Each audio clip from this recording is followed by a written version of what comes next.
আল্লাহ রাব্বুল আলামিন কোরআন নাযিল করেছেন রমজান মাসে। সূরাতুল বাকারা 2 নম্বর পারা 7 নম্বর পৃষ্ঠা 185 নম্বর আয়াতে আল্লাহ রাব্বুল আলামিন বলেন, শাহরু রমাদানাল্লাযী উনজিলা ফীহিল কুরআন হুদাল লিন্নাস। রমজান মাসে কোরআনকে নাযিল করা হয়েছে হুদাল লিন্নাস, মানুষের হেদায়েতের জন্য, মানুষকে পথ দেখানোর জন্য, জান্নাতের পথ দেখানোর জন্য আল্লাহ রাব্বুল আলামিন রমজান মাসে কোরআনকে নাযিল করেছে। এই কোরআনের মধ্যে কোনো সন্দেহ আছে? সন্দেহ নাই। সূরাতুল বাকারা 1 নম্বর পারা 1 নম্বর পৃষ্ঠা 2 নম্বর আয়াতে আল্লাহ রাব্বুল আলামিন বলেন, যালিকাল কিতাব লা রাইবা ফীহি, এটা এমন কিতাব এর মধ্যে কোনো সন্দেহ সংশয় নাই। সুবহানাল্লাহ। হুদাল লিল মুত্তাকিন, এই কোরআন মুত্তাকিদের জন্য পথ প্রদর্শক। এই কোরআনের মধ্যে কোনো মিথ্যা নাই। হামিম সাজদা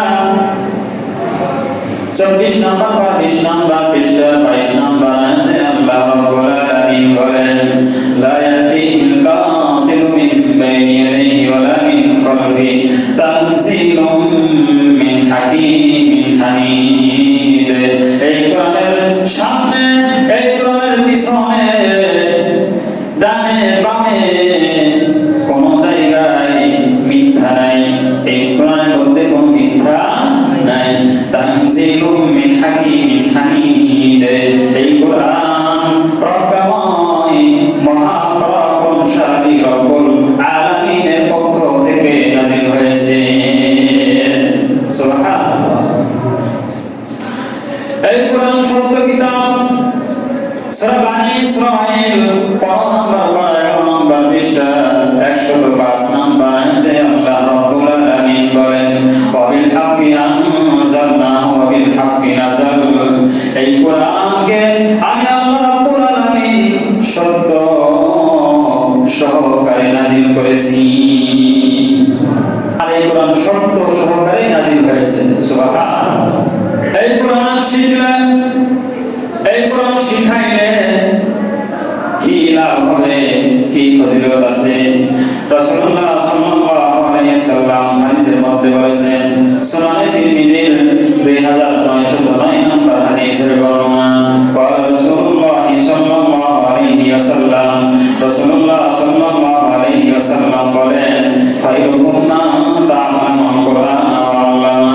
তোমাদের মধ্যে সর্বোত্তম ওই ব্যক্তি যে নিজে কোরআন শিখে এবং অন্যকে কোরআন শিক্ষা দেয়। সুবহানাল্লাহ। এই কোরআন শিখবো তো ইনশাআল্লাহ তাআলা, কোরআন শিখাবো তো ইনশাআল্লাহ তাআলা। আল্লাহ রাব্বুল আলামিন আমল করার তৌফিক দান করুন। কোরআন পড়লে, কোরআন শিখলে এই কোরআন আমাকে আপনাকে জান্নাতে নেওয়ার জন্য আল্লাহ রাব্বুল আলামিনের কাছে সুপারিশ করবে। সুবহানাল্লাহ। ফাযাইলুল কুরআন ওয়া তিলাওয়াতি 132 নম্বর হাদিস। আন আনাস ইবনে মালিক রাদিয়াল্লাহু তাআলা আনহু قال, হযরত আনাস ইবনে মালিক রাদিয়াল্লাহু তাআলা আনহু থেকে বর্ণিত, তিনি বলেন, قال রাসূলুল্লাহ সাল্লাল্লাহু আলাইহি ওয়াসাল্লাম, তাআল্লামা কুরআন ওয়া আল্লামাহু আও আখিযুম বিমা ফীহি কানা শাফিআন ওয়া দালিলান ইলাল জান্নাহ। রাসূলুল্লাহ সাল্লাল্লাহু আলাইহি ওয়াসাল্লাম বলেছেন, যে ব্যক্তি কোরআন শিখে ও অন্যকে শিখায়, অথবা কোরআনের মধ্যে যত বিধিবিধান আছে, যত হুকুম আহকাম আছে, সেই বিধিবিধানগুলো, হুকুম আহকামগুলো পালন করে, কানা শাফিআন, এই কোরআন তার জন্য জান্নাতে নেওয়ার জন্য সুপারিশ করবে। ওয়া দালিলান ইলাল জান্নাহ, এই কোরআন জান্নাতে নেওয়ার জন্য দলিল হবে। সুবহানাল্লাহ। সামনে রেখে জীবন চলবে, দুনিয়াতে চলবে, অর্থাৎ কোরআনের বিধান মেনে চলবে, কোরআন তাকে টেনে টেনে জান্নাতের দিকে নিয়ে যাবে। ফাজাইলুল কোরআন ওয়া তিলাওয়াতি এই কিতাবের 124 নম্বর হাদিস। আন আব্দুল্লাহ রাদিয়াল্লাহু তাআলা আনহু قال হযরত আব্দুল্লাহ রাদিয়াল্লাহু তাআলা আনহু থেকে বর্ণিত, তিনি বলেন আল কোরআন শাফিউন মুশাফফাউন, কোরআন কাল কিয়ামতের ময়দানে কোরআন বলার জন্য সুপারিশ করবে। মুশাফফাউন কোরআনের সুপারিশ কবুল করা হবে, গ্রহণ করা হবে। ওয়া মাহিল মুসাদ্দাকুন কোরআন বলাকে জান্নাতে যাওয়ার জন্য আল্লাহ রাব্বুল আলামিনের সাথে তর্ক করবে। মুসাদ্দাকুন কোরআনের তর্ককে মেনে নেওয়া হবে।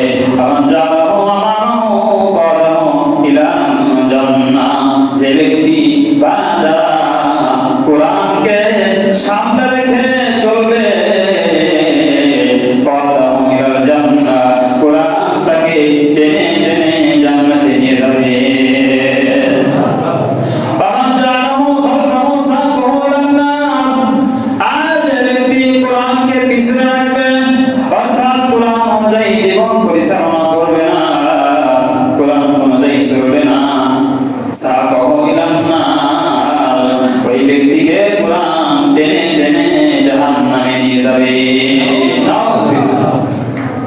কোরআন যে করবে, মুখস্থ করবে, কোরআন অনুযায়ী আমল করবে, কোরআন মুখস্থ করবে, তার বাড়ি হবে কাল কিয়ামতের ময়দানে 6236 তলা বিশিষ্ট। সুবহানাল্লাহ। এজন্য ছেলে মেয়েদেরকে কোরআন পড়াবো ইনশাআল্লাহ তাআলা। আল্লাহ রাব্বুল আলামিন আমাদের তৌফিক দান করুন। সনাতন বিদ্যা 14 নম্বর হাদিস। ক্বালা রাসূলুল্লাহ সাল্লাল্লাহু আলাইহি ওয়াসাল্লাম, রাসূলুল্লাহ সাল্লাল্লাহু আলাইহি ওয়াসাল্লাম বলেন, ইউকাল লিসাহিবিল কুরআন, কোরআন ওয়ালাকে বলা হবে কিয়ামতের ময়দানে, এই কোরআন হে কোরআন ওয়ালা, এই কোরআন পড়ো, ওয়াতাকি, আর জান্নাতের সম্মানের স্থানে তুমি উঠতে থাকো। সুবহানাল্লাহ। আদিল কামা কুনতা তুরাদিল ফিদ দুনিয়া, দুনিয়াতে যেভাবে তুমি ধীরে ধীরে আস্তে আস্তে তাকদীরের সহিত কোরআন পড়তে, সেভাবে কোরআন পড়ো। ফাইন্না মানসিলাকা ইনদা আখিরি আয়াতিন তামরুহা, তোমার কোরআন পড়া যেখানে শেষ হবে, তোমার মর্যাদার স্থান, সম্মানের স্থান সেখানেই শেষ হবে। অর্থাৎ কোরআনওয়ালা যে কয়টা আয়াত পড়তে পারবে, সে কয়তলা বিশিষ্ট বিল্ডিং এর মালিক হবে। সুবহানাল্লাহ। আমরা সবাই কি চাই আল্লাহ আমাদেরকে ভালোবাসুক? চাই কি চাই না? আমরা সবাই চাই তো আল্লাহর ভালোবাসা। যদি আমরা আল্লাহর ভালোবাসা চাই, তাহলে আমাদেরকে কোরআন পড়তে হবে, কোরআন পড়তে হবে। কোরআন ওয়া তিলাওয়াতু এই কিতাবের 115 নম্বর হাদিস। قال رسول الله صلى الله عليه وسلم, রাসূলুল্লাহ সাল্লাল্লাহু আলাইহি ওয়াসাল্লাম বলেন, মান সাল্লাহু আন ইউহিব্বাহুল্লাহ ফালিয়াকরা ফিল মাসহাব, যে ব্যক্তি পছন্দ করে, যে ব্যক্তি চায় আল্লাহ তাকে ভালোবাসুক, আল্লাহ তাকে মহব্বত করুক, ফালিয়াকরা ফিল মাসহাব, সে যেন কোরআন পড়ে।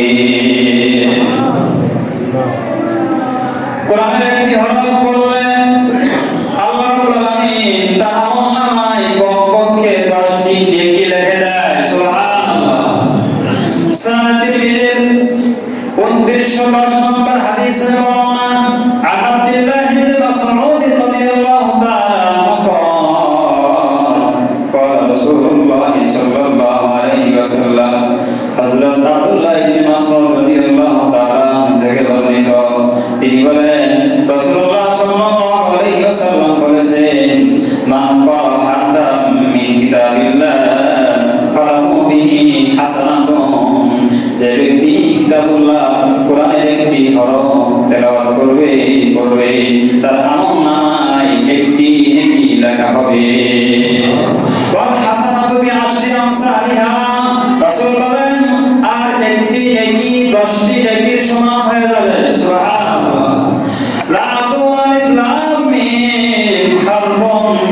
রাসূলুল্লাহ সাল্লাল্লাহু আলাইহি ওয়াসাল্লাম বুঝাইতেছেন সাহাবাদেরকে আলিফ লাম মিম এখানে কিন্তু একটি হরফ না, বরং আলিফুন হারফুন ওয়ালাকিন আলিফুন হারফুন ওয়া লাম হারফুন ওয়া মিম হারফুন। আলিফ লাম মিম এর মধ্যে আলিফ একটা হরফ, লাম একটা হরফ, মিম একটা হরফ।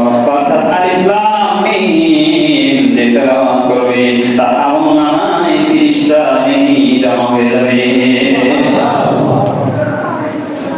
যারা কোরআন নিয়ে ব্যস্ত থাকে, যারা কোরআন মুখস্থ করে, যারা কোরআন বোঝার কাজে ব্যস্ত থাকে, তারা হলো আল্লাহ রাব্বুল আলামিনের পরিবারের লোক। সুবহানাল্লাহ। কেউ যদি প্রধানমন্ত্রীর পরিবারের লোক হয়, তার সম্মানটা কেমন, তার দামটা কেমন, তার দাপটটা কেমন, ঠিক না বলে? তো আল্লাহ রাব্বুল আলামিনের পরিবারের লোক যদি হয়ে যায় কেউ, তার দামটা কেমন হবে? সুনান ইবনে মাজাহ 215 নম্বর হাদিসের বর্ণনা, আনাস ইবনে মালিক রাদিয়াল্লাহু তাআলা আনহু قال রাসূলুল্লাহ সাল্লাল্লাহু আলাইহি ওয়াসাল্লাম, হযরত আনাস ইবনে মালিক রাদিয়াল্লাহু তাআলা আনহু থেকে বর্ণিত, তিনি বলেন রাসূলুল্লাহ সাল্লাল্লাহু আলাইহি ওয়াসাল্লাম বলেছেন, ইন্না লিল্লাহি আহমিনা মিনান নাস ক্বালু ইয়া রাসূলুল্লাহ মান হুম। রাসূলুল্লাহ সাল্লাল্লাহু আলাইহি ওয়াসাল্লাম বললেন সাহাবাদেরকে, দুনিয়াতে পৃথিবীতে আল্লাহ রাব্বুল আলামিনের কিছু পরিবারের লোক আছে। সাহাবায়ে কেরাম জিজ্ঞাসা করলেন, আল্লাহর তো ছেলে নাই, আল্লাহর তো মেয়ে নাই, আল্লাহর স্ত্রী নাই, আল্লাহর মা বাবা নাই, তাহলে আল্লাহ রাব্বুল আলামিনের পরিবারের লোক কারা? রাসূলুল্লাহ সাল্লাল্লাহু আলাইহি ওয়াসাল্লাম বললেন, ক্বালা হুম আহলুল কুরআন হুম আহলুল্লাহ। যারা কোরআন ওয়ালা, যারা কোরআন পড়ে, যারা কোরআন শিখে, যারা কোরআন শিখায়, যারা কোরআনের দাওয়াত দেয়, তারা হলো আল্লাহর পরিবারের লোক। এবং আল্লাহ রাব্বুল আলামিনের বিশেষ লোক, খাস লোক। সুবহানাল্লাহ। কোরআন ওয়ালাকে সম্মান করা যেন আল্লাহকে সম্মান করা। সুবহানাল্লাহ। সুনানে আবু দাউদের 4843 নম্বর হাদিসের বর্ণনা, قال رسول الله صلى الله عليه وسلم, রাসূলুল্লাহ সাল্লাল্লাহু আলাইহি ওয়াসাল্লাম বলেছেন, ইন্না মিন ইজলালিল্লাহি ইকরামা লিশ-শাইবাতিল মুসলিম ওয়া হামিলিল কুরআন গায়রুল গালিফি ওয়াল জাফি আনহু ওয়া ইকরামা লিস-সুলতানিল মুহসিন। রাসূলুল্লাহ সাল্লাল্লাহু আলাইহি ওয়াসাল্লাম বলেন, বৃদ্ধ মুসলমানকে সম্মান করা যেন আল্লাহকে সম্মান করা। সুবহানাল্লাহ। এজন্য বৃদ্ধ বাবাজিদেরকে সম্মান করব ইনশাআল্লাহ তাআলা। আর যারা আমরা বৃদ্ধ আছি, আমাদের বয়স হয়ে গেছে, আমরা ছোটদেরকে স্নেহ ভালোবাসবো ইনশাআল্লাহ তাআলা। রাসূলুল্লাহ সাল্লাল্লাহু আলাইহি ওয়াসাল্লাম বলেন, মান লাম ইয়ারহাম সাগীরানা ওয়া লাম ইউকির কাবীরানা ফালাইসা মিন্না। যে ব্যক্তি ছোটদেরকে ভালোবাসে না, স্নেহ করে না, এবং যারা বড়দেরকে সম্মান করে না, সে আমার উম্মত না। নাউযুবিল্লাহ। তবে ছোটদেরকে ভালোবাসতে হবে, স্নেহ করতে হবে। আর যারা আমরা ছোট আছি, আমরা বড়দেরকে কি করব? সম্মান করব, শ্রদ্ধা করব ইনশাআল্লাহ তাআলা। তো বৃদ্ধ মুসলমানকে সম্মান করা যেন আল্লাহকে সম্মান করা। 2 নম্বর হামিল কোরআন, যে কোরআনটাকে বহন করে নিয়েছে, কোরআনের আলেম হয়েছে, হাফেজ হয়েছে, তাই কোরআনের আলেমকে, হাফেজকে সম্মান করা যেন আল্লাহ রাব্বুল আলামিনকে সম্মান করা। ওয়া ইকরামাতিস সুলতানিল মুকসিদ, আর ন্যায়পরায়ণ শাসককে, ন্যায়পরায়ণ বাদশাহকে সম্মান করা যেন আল্লাহ রাব্বুল আলামিনকে সম্মান করা। ন্যায়পরায়ণ শাসককে সম্মান করা যেন আল্লাহকে সম্মান করা। ন্যায়পরায়ণ শাসক আমরা চাই কি চাই না বলেন? আল্লাহ রাব্বুল আলামিন যেন আমাদেরকে একজন ন্যায়পরায়ণ শাসকের ব্যবস্থা করে দেয়। সকলে বলে আমিন। কোরআনওয়ালা, যারা কোরআন পড়ে, যারা নামাজ করে, যারা দান করে, তারা তো এমন একটা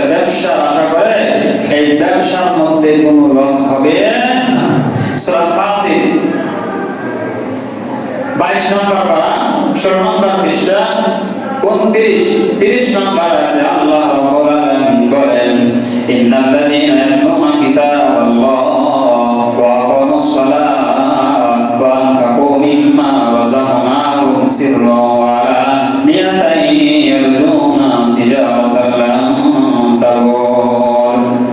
যারা কোরআন তেলাওয়াত করে ওয়া আকামুস সালাত এবং নামাজ পড়ে ওয়া আনফাকু মিম্মা রাযাকনাহুম এবং আল্লাহর রাস্তায় গোপনে প্রকাশ্যে দান করে, তারা তো এমন একটা ব্যবসা আশা করে লান তাবুর, এই ব্যবসার মধ্যে কখনো